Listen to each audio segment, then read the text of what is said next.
This is Black Agenda Radio, a weekly hour of African American political thought and action.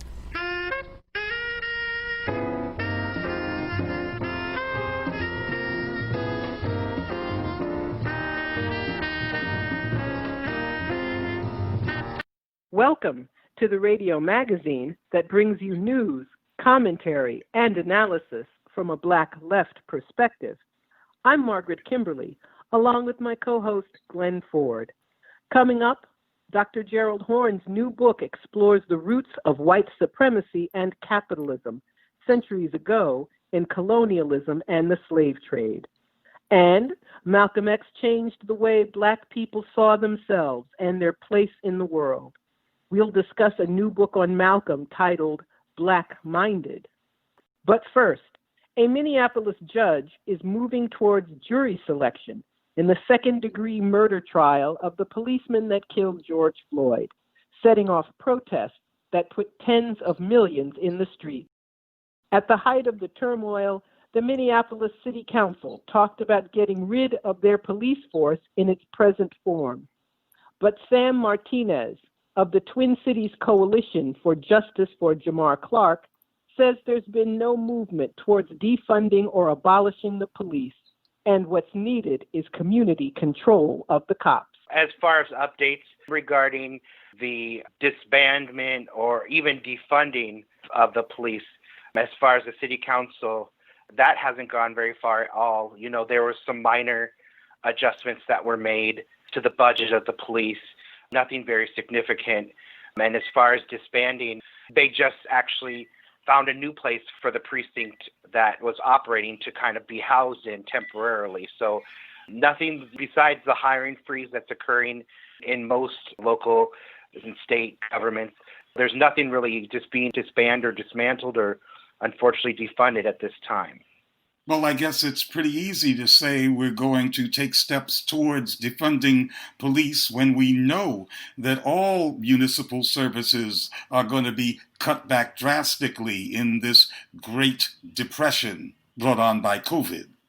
Yes, and that's exactly the city council. It's a very liberal, and not the nice liberal way that people like to think of liberal. It is very neoliberal. And there's different people of different race and ethnicities and gender, and it's a lot of younger people now, and it's easier for them to play into this, oh, we're going to be the good guys and good people kind of mentality when we know that they really actually don't even have to do anything and they won't do anything. So yes, that's very true.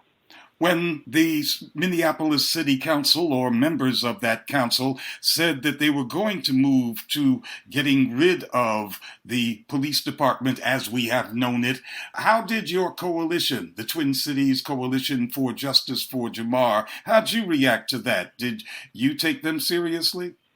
No, we've been doing this work here since Jamar Clark was killed in November 2015 in North Minneapolis here, and we have been letting the city council know, letting other people know that what happened with George Floyd wasn't going to stop unless the community had control over the police. And we've been working towards community control of the police now for 3 years. We've been telling them this for the past 3 years, is that it wouldn't change unless power was turned back over to the people via community control of the police. And so that is why we've been working on that and continue. The demands have not changed. We've refined them a little bit. You know, obviously, we stand by families and we want these cases reopened as well for the X amount of years that these murders of Black and brown and indigenous and even white working class people have happened. Yes, how can you contemplate a remake of the police without some element of community control and expect to placate those who created the situation in which the city council had to consider these kinds of measures? Yeah, there is basically across the country this nonprofit industrial complex which reinforces the political system, whether it's Democrat or Republican, or we even have a Green Party member locally in ours. But this triangulation between the people in charge, the politicians, they have their businesses and their moneyed peoples that they back up, and then they use the police. And then inside of that mix comes the nonprofits. And so we've been kind of on the opposite side of that. And luckily we have other community groups like we work with closely that we're trying to combat that, because the politicians, they won't do anything. This has been going on for hundreds of years, this policing system. And so we know that we need community control of the police to combat it via an all-elected civilian police accountability council with there not being conflicts of interest and that have the hiring and firing power, the power over the police rule books, have real democratic control, eliminating special interest money in these elections, which obviously, is going to be a huge process, and making sure that we don't have ex-police officers or ex-police family members sitting on this board, because we need the community, the most impacted communities, like the Black and Indigenous people who've been the most impacted by police killings, especially here in Minnesota. Per population, those are the highest people that are impacted. And we want to see a board where the North Side especially has historically been a Black neighborhood, and parts of South Minneapolis have been historically Black. And we want those people, all of our peoples and Indigenous peoples too, to be in charge of what happens in their communities and really making that change. So your coalition is demanding community control of police, but what about the other sectors of the movement? And I ask that question because many Black Lives Matter chapters have not demanded community control of police. They keep saying defund and abolish, but not community control. Yeah. And so we have formed a group around us and other leaders, especially Black community organizations and Black leaders, progressive leaders, and multi-racial, multi-ethnic coalition. And the other side, the reason why that's happening, and we saw this, because when you use this language of defund, you don't have any parameters on it. It's a one-time budgeting thing. And more importantly is what has been happening actually in the past 2 years plus of budgeting cycles is we've seen these same people that legislated and did the organizing around the defund movement. What they did is they advocated for that money to get pumped into the nonprofit industrial complex here locally. And there were things that were created, like there was an Office of Nonviolence Prevention that was created. And that, in theory, is really great. And it does have potential. And we do want to see money go back into communities. But we want to see it in forms of less taxes for people, because there's a lot of residents who are losing their homes because of high taxes. We don't want to see it go into a nonprofit where there's an executive director that makes $100,000 or $200,000 a year, when that money could have been given directly back into the community or creating community-ran programs instead of people's salaries who really aren't doing anything to help our people in our communities, or even stopping or holding police officers accountable for the violence and atrocities that they commit historically and every day. So you seem to be saying that defund actually results in a kind of quick trick that gets some folks funded, but no power to the people. Exactly. And that's why even regular working day people, working class Black folks in our communities, know that just because they talk about defunding, it doesn't address the historical atrocities. It doesn't reconcile what happens every day to working people in the streets. It doesn't bring more money back into the communities. It is a complete sleight of hand. And that's what we are working with our communities with.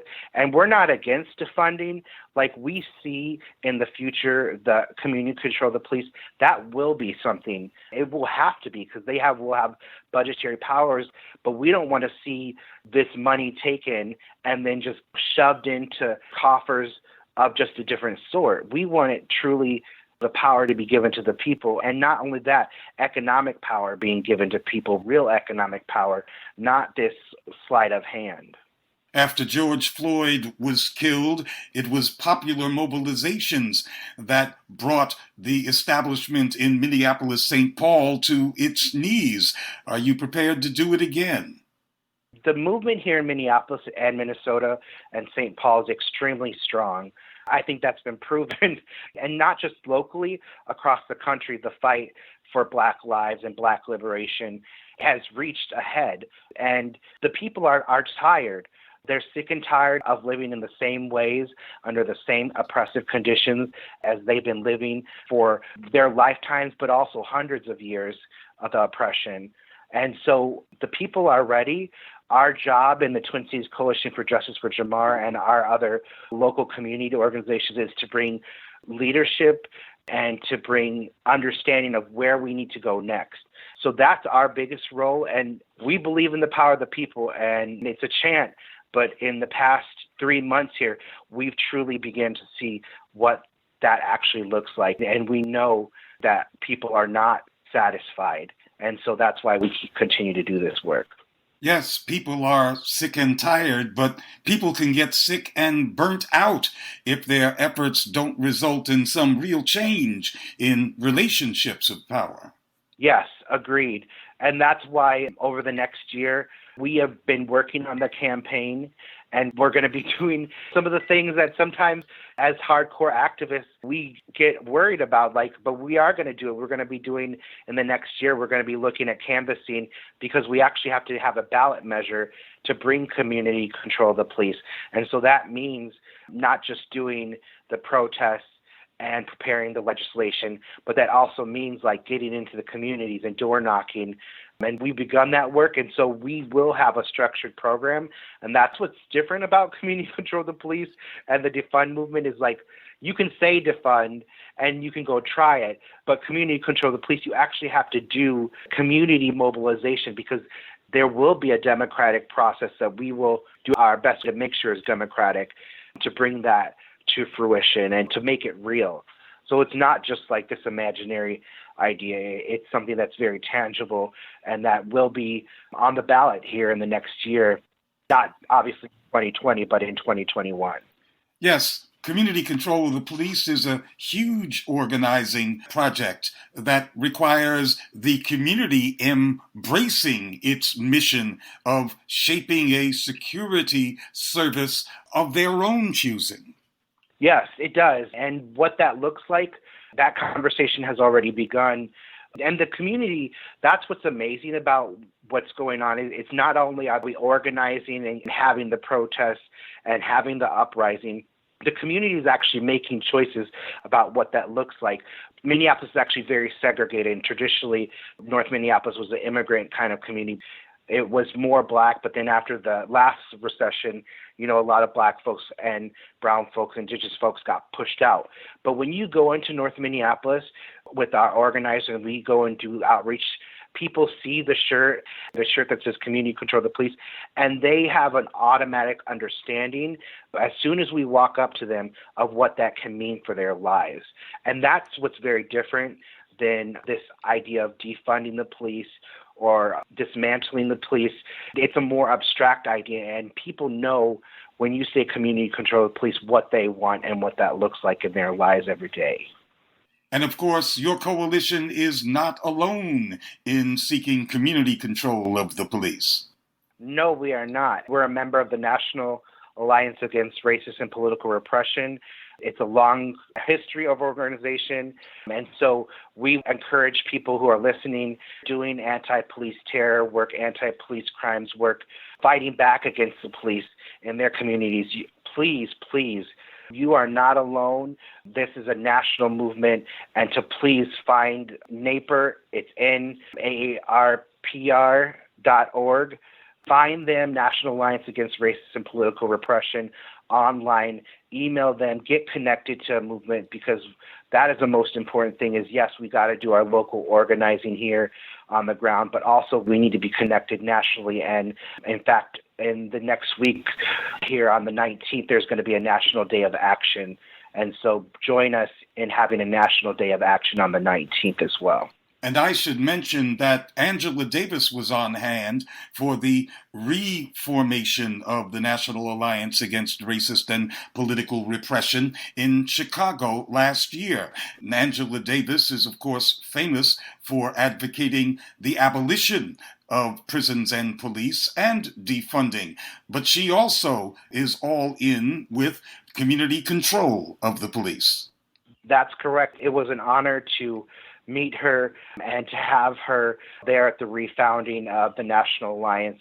You know, I've never personally been at such a large gathering, Black-led, left-led organization gathering and movement, and it was just an amazing honor to be there. And so we're thankful, and we welcome everybody to come and join for that reason, because it is just so powerful to be in coalition with all these amazing left and Black-led organizations fighting back and coming together and saying, we know that we all have a little bit different ideas, but we know that community control of the police and freeing political prisoners is the way forward to get to this space where we all want to be at, and to see this as a way to get to Black and brown liberation, and just being honored to be in that space. That was Sam Martinez of the Twin Cities Coalition for Justice for Jamar Clark, speaking from Minneapolis. Unprecedented numbers of Americans of all races now claim to be part of the Black Lives Matter movement. But Americans in general know very little about the historical development of white supremacy. Dr. Gerald Horne is a professor of history and African American studies at the University of Houston and author of more than 30 books. His latest volume is titled The Dawning of the Apocalypse: The Roots of Slavery, White Supremacy, Settler Colonialism, and Capitalism in the Long 16th Century. If you want to understand why Black lives don't matter under the current system, says Dr. Horne, look to the events of 5 centuries ago. Part of the thesis of the book we're discussing is that in order to understand white supremacy and the other ills from which it derives or which it gave rise to, you really have to understand religion. On the one hand, you have to understand the Crusades beginning in 1095, when Western European Christendom wanted to reclaim the territory that they termed the Holy Land in what we would now call historic Palestine, which on the one hand helps to bind Western European Christendom into a united force that bears the seeds of what comes to be called whiteness, then white supremacy. And on the other hand, battling the Muslims creates this so-called other, this process which is easily transferred to the indigenous population of the Americas and enslaved Africans in the Americas ultimately.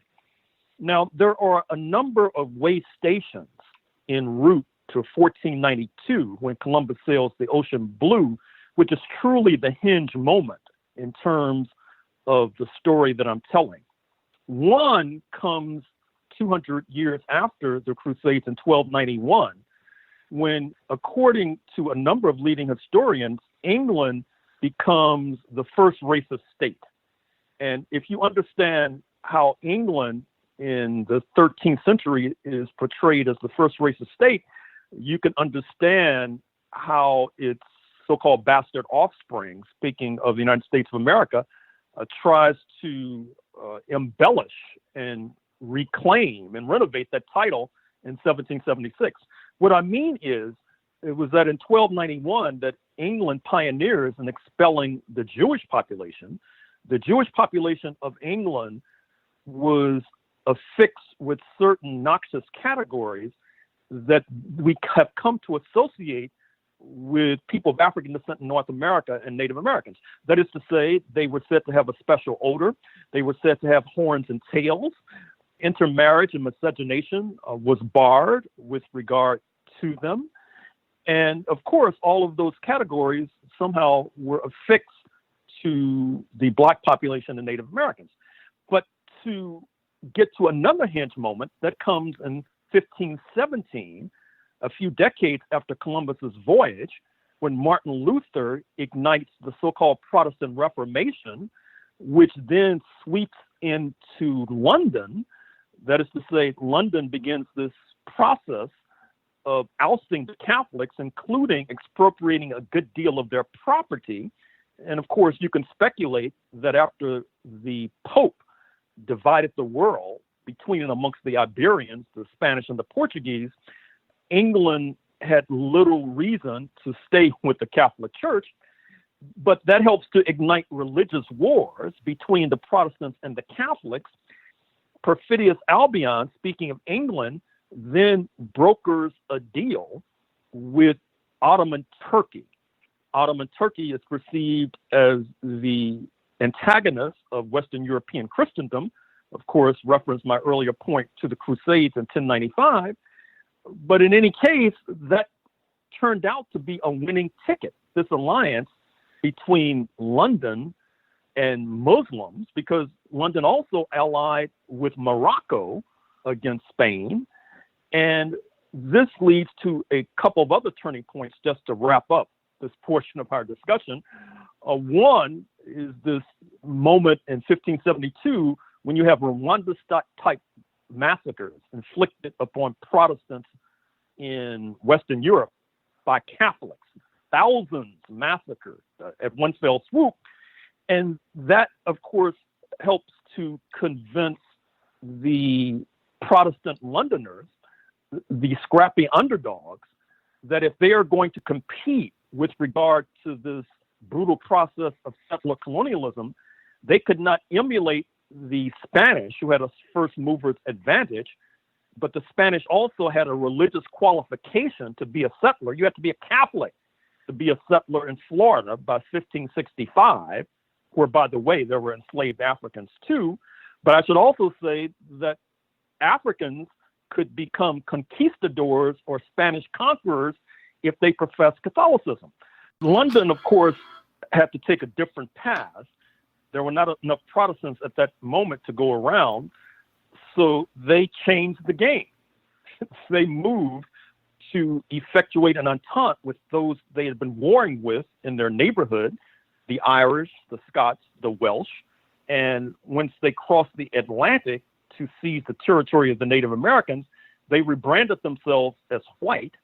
This process of pan-Europeanism ultimately came to incorporate not only most of the European continent, that is to say, those who had been warring on the shores of Europe were rebranded as white, that is to say, German versus British, German versus Pole, Pole versus Russian, Serb versus Croat, Northern Italian versus Southern Italian. All of a sudden, once they cross the Atlantic, they have a new identity, a militarized identity politics of whiteness. And that whiteness then morphs into white supremacy. Now, that process receives a major boost when once again, London allies with predominantly Muslim Morocco against the Songhai Empire, a major political force south of Morocco, in a war that is waged against the Songhai Empire in 1591. Interestingly enough, at one point, a Songhai warrior who was going down for the count asked his Moroccan assailant, "We're Muslims too. Why are you killing us?" Apparently not recognizing that a page in history was turning when the question of religious salience was basically retreating in the face of the sense for profit. In any case, with the defeat of the Songhai Empire, it has ricocheting and knock-on effects throughout the African continent, softening up territories reaching as far south as northern Nigeria for the onrushing African slave trade. And that, as much as anything else, helps to give a major boost to the African slave trade, which helps to enrich Londoners too numerous to mention, which allows for the rise of what is called the British Empire, where it was said the sun never sets because they had holdings all over the world, eventually including India, Australia, a good deal of Africa, the Caribbean, etc. Therein is the encapsulation of this story told in this book. Well, Doctor, your historical analysis immediately brings to my mind the year 1977, when then U.S. Ambassador to the UN, Andrew Young, got himself in lots of trouble when he said that the British basically invented racism. Well, yes, I start off the book with that particular vignette, and as you suggest, Andy backpedaled furiously in the face of an onslaught of invective. But he had a point, but also Londoners had a point, because if it is true, and I think it is, that fundamentally what we would call racism, particularly in its anti-Black form, was invented in some ways in an improvisational manner by Englishmen, it was taken to a higher level, to an nth degree, by their bastard offspring in North America, now governed under the title of the United States of America. Because, as noted in my book on 1776, the counter-revolution of 1776, one of the reasons why George Washington and his comrades rebelled against London, broke the law to secede from the British Empire, is because they thought that Britain, which had been battered relentlessly by enslaved Africans, not least in the Caribbean, they thought that Britain was moving towards the abolition of slavery. They did not want to go there. It would jeopardize fortunes too grand to mention. And that fear was encapsulated in the case, Somerset's case, 1772. And so rather than accede to that particular decision, they rebelled. Likewise, London in the Royal Proclamation of 1762 had expressed reservation of continuing to expend blood and treasure, moving west in the North American continent, waging war against the indigenous population, taking their land and turning it over to real estate speculators like George Washington. So rather than accede to that particular decision as well, George Washington and his comrades revolted, creating the United States basically because they wanted to continue seizing the land of the Native Americans and continue the African slave trade, where they become the captains of that odious commerce. By the 1790s, the United States is controlling the African slave trade to Cuba. By 1807, you see that London, after losing its major market, speaking of North America, bans London's official participation in the African slave trade. Of course, this is spurred by the Haitian Revolution, 1791 to 1804, and the Haitian revolutionaries, like revolutionaries anywhere and everywhere, wanted to spread their gospel, and they wanted to stir up abolition in their neighbors, not least Jamaica, one of the richest colonies held by London. And so London decided that the better part of wisdom was to halt the African slave trade, 1807, then move towards abolishing slavery itself by the 1830s. And then Haiti and London, for different reasons, put pressure on the United States to move in a similar direction, which unleashes forces leading to the U.S. Civil War by 1861, the abolition of slavery in the United States by 1865. So I think that Reverend Young's weakness with regard to his very perceptive comment, which I have to say I'm still taken aback by the perceptiveness of his observation, is that he did not indict the country that he was then representing. That is to say, as ambassador to the United Nations of the United States of America, because if London invented racism, it was the United States that took it to untold levels of catastrophe.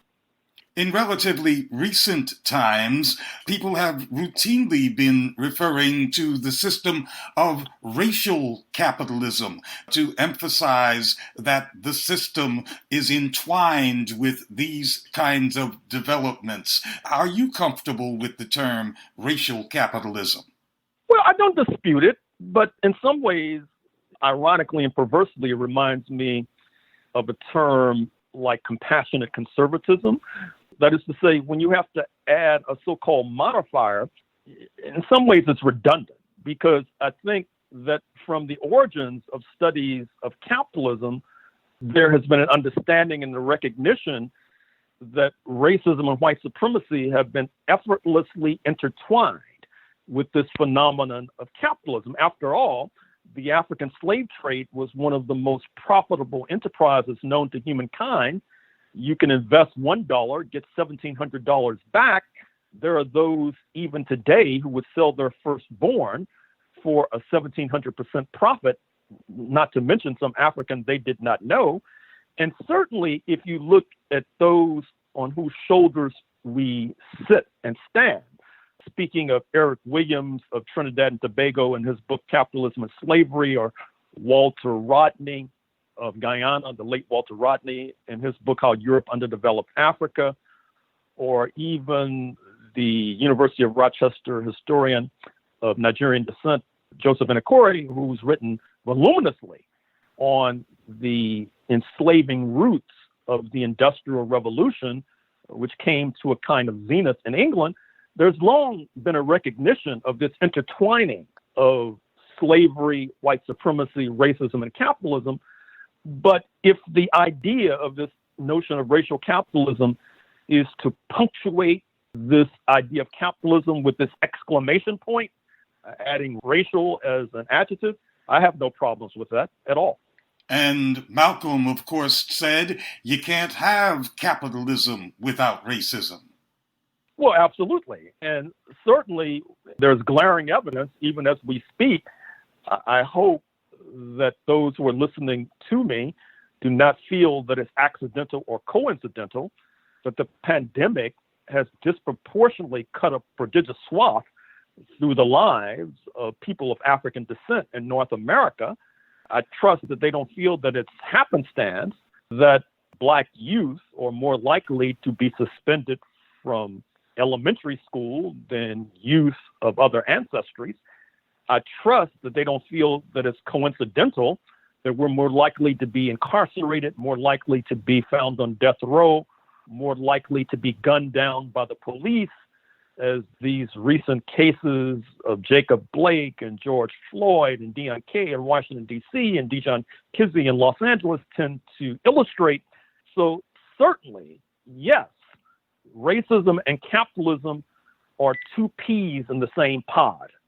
And it should not be surprising that in Brazil, we see the COVID-19 casualties having a distinctly racial character, and that in New Zealand, the Maoris, their incarceration rates look very much like Black Americans. And of course, the Aborigines of Australia, another white British settler state, are in a terrible state of incarceration, poverty, and misery under that regime. And of course, I would add to that and tragic litany what's happening to our brothers and sisters in Colombia, particularly in Cartagena, which has a sizable population of African descent. Cartagena needs to be seen in the same light that we see Havana, for example, as an early site for the African slave trade, and with a large Black population, which now, I'm afraid to say, is being subjected to the same kinds of police killings and police terror that one would think was unique to the United States of America, but sadly and tragically is not. That was Dr. Gerald Horne speaking from Houston, Texas. More than a half century ago, Malcolm X left his indelible mark on the Black American mind. We spoke with Michael Sawyer, a professor of race, ethnicity, and migration studies at Colorado College, and author of a new book titled Black-Minded, The Political Philosophy of Malcolm X. Dr. Sawyer says Malcolm X shaped the modern era of Black politics and his own way of looking at the world as well. I think Malcolm X is probably, net of kind of personal influences like my parents and teachers I've had is probably the biggest influence on my life and my scholarly career. Just because I grew up on the south side of Chicago during the 1970s with kind of omnipresence of the Nation of Islam and a certain type of Black politics, and Malcolm X always served as, in my mind, as kind of an exemplar of how we should be striving to take ourselves seriously in a particular way and care about ourselves. And so when I was in college, I read the autobiography, and it kind of changed my life too. It's one of the few books that I've ever read kind of all the way straight through nonstop, right? I just couldn't put it down. So, that was back in the 80s, obviously. And over that 30-year period, I guess, his presence kind of haunted my intellectual life in a particular kind of way. So when I finally went back to graduate school to study Black political philosophy primarily, it was without Malcolm X until I had a conversation with Jamal Alameen, H. Rap Brown, because I wrote him a letter. And I mentioned that in the book, right? He kind of wrote back to me, and the conversation we had, he called me from prison, was much about Malcolm X rather than Frantz Fanon, who I thought was the person I wanted to talk about. But really what I was doing was thinking about Malcolm X. I always thought that one of Malcolm's greatest achievements was that he made it permissible for Black folks to critique their own leaders in public and not be accused of airing dirty linen. Yeah, I agree with that. I think Malcolm X, and I think this is what is meant by him having a certain type of ethic. And to me, that's an ethical question. It's whether you're willing to hold people accountable kind of from pillar to post and not be afraid to do exactly what you just said, right? To hold them accountable in public and make people make public statements and public commitments to what they proclaim are their preoccupations that may not be actually what's going on. And Malcolm was ethical in that kind of a way. And I think that is true, right? It was a big deal to hear his critique at the time, coincident with the March on Washington or his critique of the Southern Christian Leadership Conference, et cetera. So that's, I think, a really important aspect of understanding Malcolm X's legacy for Black thought. Well, of course, it's very clear that you're a great admirer of Malcolm, but Malcolm didn't speak the language that you have to speak every day, the language of academia. Those terms that he's famous for, House Negro and Field Negro, and calling Democrats and Republicans foxes and wolves, that's not the kind of language you hear in a political science class. No, it's not. And I think that's why. So my disciplinary formation is probably most accurately described as kind of comparative literature, which picks up kind of continental philosophy and certain types of political philosophy.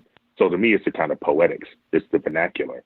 And in many ways, this is something I learned from a professor I admire, Ronald Judy, who said at one point that the vernacular is actually thinking, right? And so when he's speaking like that, he's showing you the kind of depth of his thought in a poetic kind of way, right? And so if we think about Malcolm X in that way as a poet who's using language in order to express things that are beyond the kind of four corners of what that word absolutely means, I think that gets you to the point of seeing the kind of political and philosophical import of the way he's expressing himself. As you point out in a piece that you wrote for Black Agenda Report, Malcolm X believed that policing in the United States and police brutality in the United States are basically inseparable. Absolutely. I mean, he very early on, it's interesting to think about our current moment.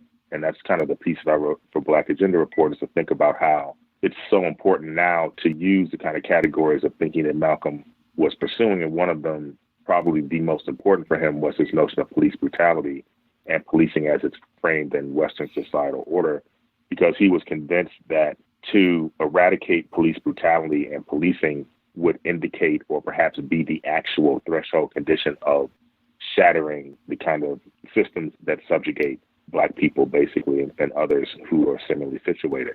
So for him, police brutality is both the thing itself and the way that it's used to hold this type of democracy that creates second-class citizenship together. So it was a primary concern for him. Well, just like back in 1963, 64, 65, the Black political establishment certainly is at odds with Malcolm's positions. You don't hear anybody in the Congressional Black Caucus talking about a police state for Black people in America. No, they don't talk like that, right? And I think that's, to your point a couple of questions ago, about just how his language, it's not the language of the classroom necessarily, depending on which classroom you happen to be in. It's also not the language of our political leaders or elected officials. And so much of that is exactly the legacy of Malcolm X, because he serves as this kind of boundary condition of what, when we're thinking about something like Black respectability politics, right? Malcolm X has always been unruly in a particular way. And that's probably the best way to describe him. So in that kind of unruly approach to language, to critique, to the way he framed his argumentation, to everything that he was about, even his religious formation as being kind of out of the mainstream, obviously being a Black Muslim and then converting to Sunni Islam, is exactly that type of thing, right? And so the question I think we need to be asking ourselves is, what might be the practical advantage of using the language of Malcolm X rather than trying to avoid it or having it serve as like or else, but actually employing that system of thinking in order to kind of move ourselves towards some type of positive future. Malcolm may have been unruly in terms of violating the ruling powers rules about how Black people should act, but he was a man of great discipline, wasn't he? Absolutely. And I'm using unruly as kind of a term of art, right? To think about just the way we're saying this, right? His language is there are obviously terms that are acceptable within the English language, but it depends upon how you choose to use them. And so Malcolm being unruly in that way is he's employing the tools that he has, right? Discourse, the way in which American Black people culturate themselves, et cetera, in order to create a kind of destabilizing condition of what he sees as the social, economic, and political oppression of Black people. So in that way, any person who's focused on that is going to be considered unruly by the kind of systems of power and also systems of thinking who have a difficult time in some ways grappling with the way in which Malcolm wanted to present the ideas that he was trying to express. One of the ways that Malcolm stood out is that his speeches, his thought, was much more concerned about how we, Black folks, behave and what we do than continually indicting the oppressor for what he does. What we do about what the oppressor does is what concerns Malcolm most. Absolutely. I mean, Malcolm X he's a self-help book in his speeches and his action, right? If you think about Malcolm X's entire biography, from kind of Malcolm Little to the person who was existing outside of the law in obvious kinds of ways, right? Ended up in prison and then becomes this highly disciplined person. It's all about where he happens to be at that moment and taking advantage of that and making something positive out of whatever problems that you're presented with. And one of his primary points was personal responsibility. And I don't think it's not personal responsibility in the sense of blaming Black people for their condition, but personal responsibility in saying that if this is going to get fixed, it's not going to get fixed by relying upon white people to do it or appealing to some strange notion of white people's ethical concerns, which I think was his problem with the way the civil rights movement functioned, particularly with respect to nonviolent protests that presented Black people's bodies to be harmed in order to engender some type of sympathy from white people or systems of power. He simply didn't believe that was the case and didn't believe that white America was equipped to make such a move and do something about their own excessive, internalized anti-Black hatred. In your piece for Black Agenda Report, you contest the idea that Malcolm X was in favor of violence, but in his speech to the grassroots, he said that revolution is bloody. A revolution knows no compromise. Revolution overturns and destroys everything that gets in the way. And that refers to every revolution, he says, except the so-called Negro Revolution. Yeah, absolutely. I think it's an important and subtle point in a particular kind of way. So I'm not claiming that Malcolm, obviously, right? He says that violence is a tool of revolution. Violence is a tool of kind of politics, right? That's kind of Western societal order generally. But it's not the only thing that he said. And then in the speech that's coincident with Message to the Grassroots, his speech on Black Revolution, he talks about the possibility of the Black Revolution as opposed to what you articulate, the Negro Revolution, which he says is different. Like the Black Revolution is different, being something like the only chance to have a bloodless revolution. He's doing two things here, right? First, he's saying that violence broadly defined by systems of power includes what we understand as nonviolent protest. So his argument is that the reason that nonviolent protesters are treated violently is because systems of power view them as violent. So it doesn't make any difference from Malcolm X's perspective whether you call yourself nonviolent or not, that you're destabilizing, and piggybacking on the quote that you had from Message from the Grassroots, said that you're destabilizing the systems of white supremacy. It doesn't matter if you're singing We Shall Overcome or if you're burning down buildings. Those are considered to be the same thing. And we can see this in our contemporary moment, and particularly when, let's just take Colin Kaepernick as an example, right? When his demonstration, which wasn't even a protest, right? It's a demonstration. He's not stopping the game from happening. It's viewed as attacking the troops, right? Which is necessarily a violent act. So he's making a distinction that there's no distinction between something like nonviolent and violent protest in the minds of white supremacy. The next thing that he says is that he views violence as a tool of self-defense primarily. And so very rarely, and this is how he's using the language of American political thought, particularly as it's encompassed in the Second Amendment, the way it's read now, right? This notion of self-defense is not framed as violence. It's framed as just that, right? A defense mechanism. So what he's saying is, to the extent that Black bodies are being attacked, that can be on an individual basis or on the basis of an institute at the level of institutional order, then you have the right to something like self-defense, which in the language of American political thought is not violence per se. It's just that. It's self-defense. right? So what he's saying is, and I think it's important for us to understand that then violence as a last resort becomes the failure of all those different stops along the way. The first being the notion that nonviolent protests are taken violently because they destabilize systems of governance, to the extent that that still becomes unacceptable and people are attacked. Then it's something like self-defense. Then the final move, the final or else, as I frame it in the book, is that then it becomes necessary to go for what he frames as kind of French revolutionary violence. That's about land, that's about defeating forces, that's about neither asking for nor requiring protection from systems of power, right? That's the last step along the way, but there are many things that have to happen on the way to that. And whether that happens in kind of one incident or whether it happens over a long durée, he doesn't make a distinction between those two. And I think that that's where we can do a lot of work now, thinking more carefully about the way Malcolm X is framing something like political violence.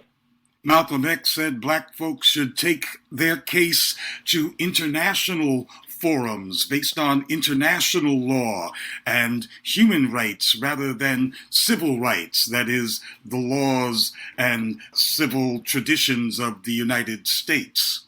Absolutely. I mean, I think this is exemplar of what I said about him not believing that the American political mindset, because of its total investment in kind of white supremacy, patriarchy, et cetera, was incapable of allowing civil rights to do something about what he says is the kind of practiced and externally imposed subhumanity of black people.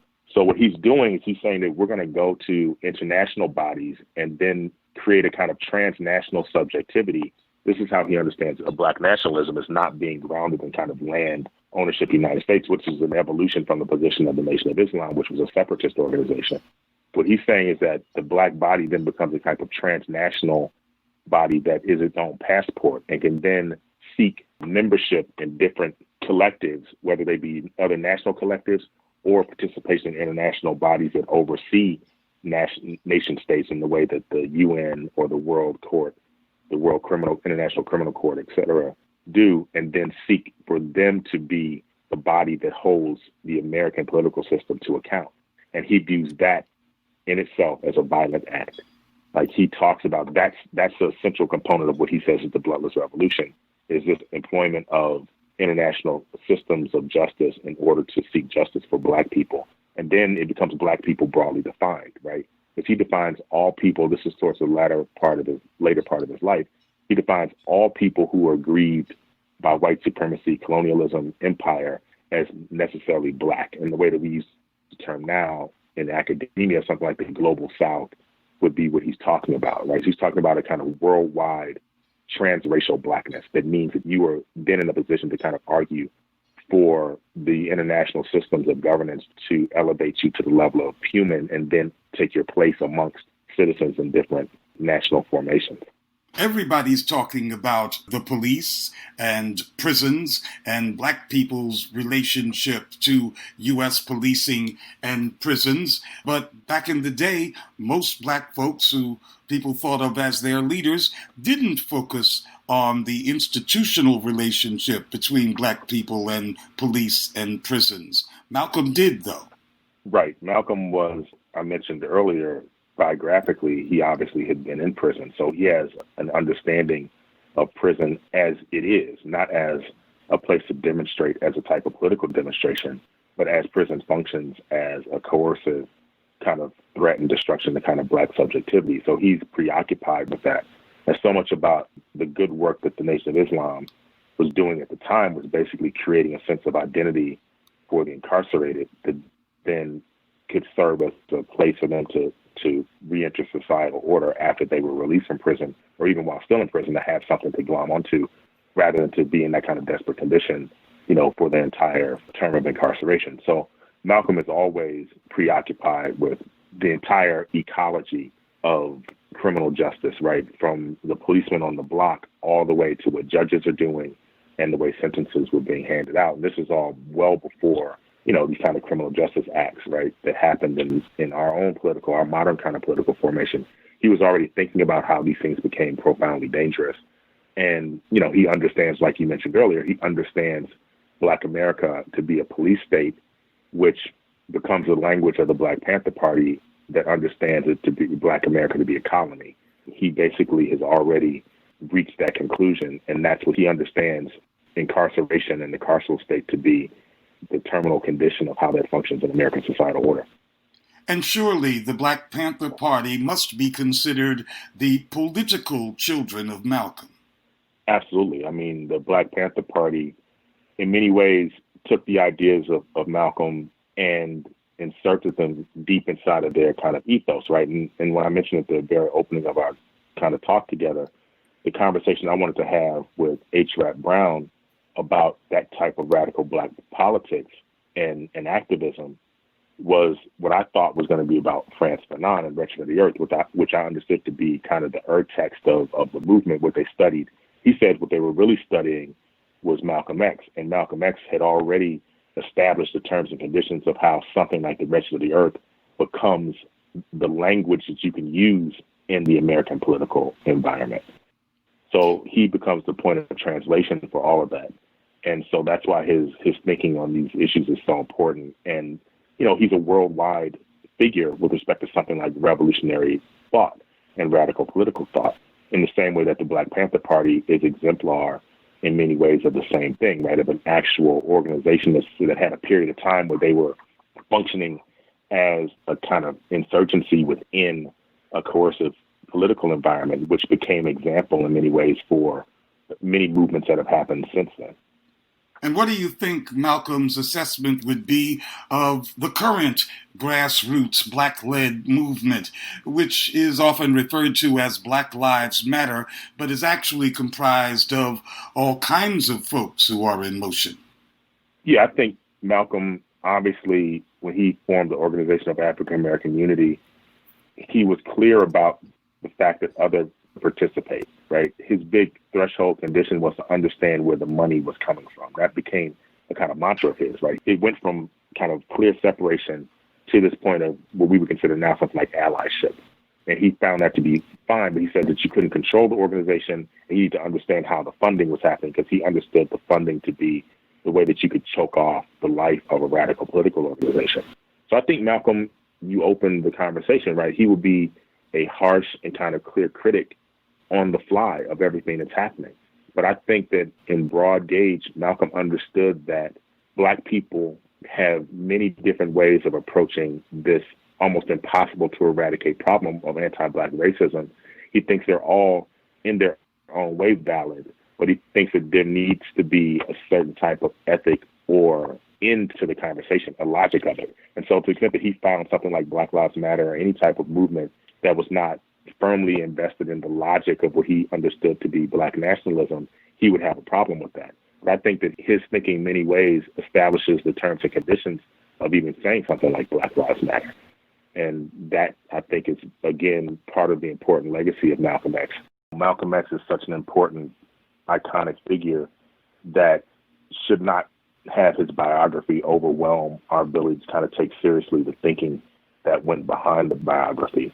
So there's nothing that's happening in Malcolm X's life as we examine it kind of post his incarceration and involvement with the Nation of Islam. It's not about him thinking very carefully about the hope that Black people can reach the point of being treated like human beings. And that's what he cares profoundly about. And that's what he thinks is the kind of new world that can exist, that there could be a place where Black people are able to be Black and be comfortable and safe doing that. And I think that's his primary point of emphasis. And I think that's what at the end of the day, what we can focus on as a kind of clear and coherent example of the system of thinking that Malcolm X provides us. And Malcolm X, although he certainly didn't start out that way, became what one would call an internationalist in his last years. Absolutely. And I think that Malcolm's being in motion, and this is the kind of foundational aspect of the book, I call it kind of thinking in motion. It's both a physical kind of motion, right? So as his body and his mind catch up with each other, it's not until he leaves America, and this is a kind of classic 1950s, 60s story, right? You hear some of this in the way James Baldwin describes when he first gets out of the United States and goes to Europe. It becomes an out of Negro body experience for Black people to then be in a place where they can understand themselves without the constant oppression of kind of the white gaze. And so when Malcolm visits Mecca and is able to tour Africa, he begins to understand much about what he had been thinking and how it can be a practical kind of consideration for bodies. And it becomes important that, as I mentioned, that Black American bodies become international bodies and are not tethered and dependent upon the United States and something like civil rights to give them social, political, and economic identity. You've been listening to the Black Agenda Report on the Progressive Radio Network. Information for liberation.